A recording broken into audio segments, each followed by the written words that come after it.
جس بندے کی اولاد نے کبھی اس ملک کے حالات جاننے کی کوشش نہیں کی، وہ بندہ اپنی اولاد کو تیار کر رہا ہے ہمارے اوپر حکمرانی کرنے کے لیے۔ جس بندے کی اولاد نے ساری زندگی باہر گزار دی، ان کی تعلیم باہر ہے، ان کے علاج باہر ہے، ان کا سب کچھ باہر ہے، تو وہ ہمارے آ کے ہمارے حالات کیسے بدل سکتے ہیں؟ اے سی میں بیٹھنے والے کیسے صحرا کے غریبوں کا سوچ سکتے ہیں؟ وہ کیسے یہ تصور بھی کر سکتے ہیں کہ صحرا میں جو غریب پانی کے بغیر زندگی جی رہے ہیں، وہ روز جیتے جی مر رہے ہیں وہ لوگ۔ آپ لوگوں نے کبھی ایک بات اندازہ کیا ہے آپ لوگوں نے کہ آپ کے علاقے کی کسی غریب کی بیٹی میں، کسی غریب کی بیٹی کی شادی میں کوئی بڑا آیا ہو، یا اس نے آ کے یہ کہا ہو کہ بیٹیاں آپ کی جوان ہیں، ان کی شادیاں کیوں نہیں کرتے؟ غریب اس انتظار میں ہے کہ کب اسے کوئی قرض ملے اور وہ بیٹی کی شادی کرے، کب اسے قرض ملے وہ اپنا کوئی کاروبار چلائے، اپنے بیٹے کو پڑھا لکھا سکے۔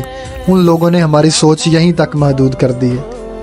نہ ہم اپنی اولاد کو تعلیم دلوا رہے ہیں، نہ ہم اپنی اولاد کو شعور دلوا رہے ہیں، الٹا ہماری آنے والی نسل بھی ہم غلامی کے لیے تیار کر رہے ہیں۔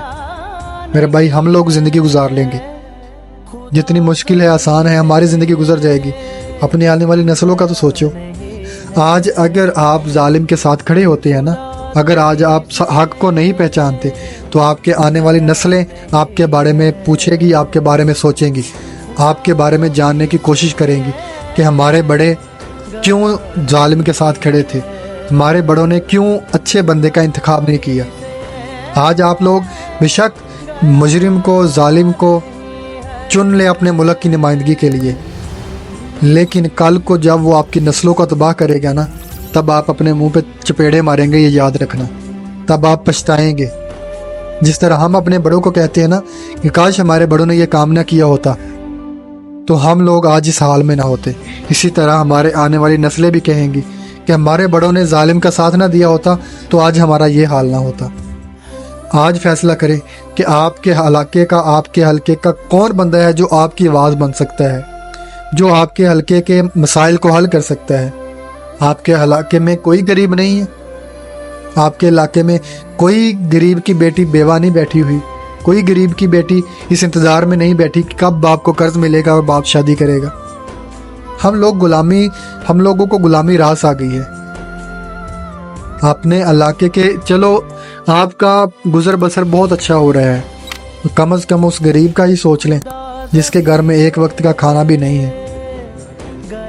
یار اس غریب کے بارے میں سوچ کے کسی اچھے بندے کا انتخاب کر لیں، کوئی بندہ ہو اس ملک کے لیے بہتر ہو۔ میں کسی کی کوئی سائڈ نہیں لینا چاہتا، نہ میں آپ کو کہتا ہوں کہ آپ کی سچے ہو کے اچھے مسلمان اور دل کو صاف کر کے اس بندے کا انتخاب کریں جو اس ملک کے لیے بہتر ہو۔ اگر کوئی بندہ تھوڑا بہت بھی آپ کو لگتا ہے نا کہ یہ مجرم ہے، کبھی بھی اس کو ووٹ نہ دینا۔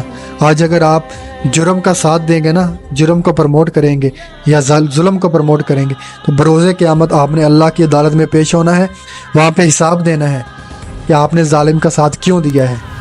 وہاں پہ آپ سے حساب نہیں دیا جانا۔ پھر آج اگر آپ حق کو نہیں پہچان سکتے تو پھر آپ مجھے یہ بتائیں نا، آپ کوشش کرتے ہیں، آپ ہدایت مانگتے ہیں اللہ تعالیٰ سے، کبھی آپ نے خود بھی کوشش کی ہے ہدایت لینے کی؟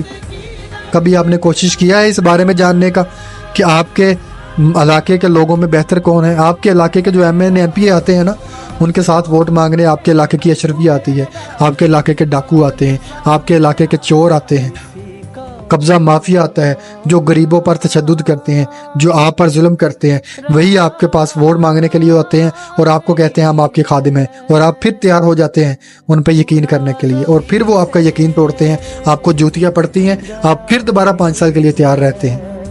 خدا را یار سنبھل جائے، خدا را اس ملک کے بارے میں سوچ لے، اپنے آنے والی نسل کے بارے میں سوچ لے۔ فیصلہ آپ نے کرنا ہے، میں آپ کو ہرگز نہیں کہوں گا فلاں پارٹی کو ووٹ دینا، فلاں کو نہیں۔ فیصلہ آپ نے خود کرنا ہے، کون اچھا ہے کون برا ہے۔ اگر آپ نے اپنے علاقے کے، کسی کو میں کوئی نہیں کرتا، آپ اپنے علاقے کی، اپنی گلی کے، بلکہ اپنی گلی کے غریب کے بارے میں سوچنا۔ اگر اس غریب کا چولہا نہیں چل رہا نا، تو اس سے پوچھے اس کا مجرم کون ہے، اس کا ذمہ دار کون ہے۔ اگر آپ کسی ظالم کو کرسی پہ بٹھائیں گے نا، تو وہ کبھی بھی وہ غریب کے بارے میں نہیں سوچے گا۔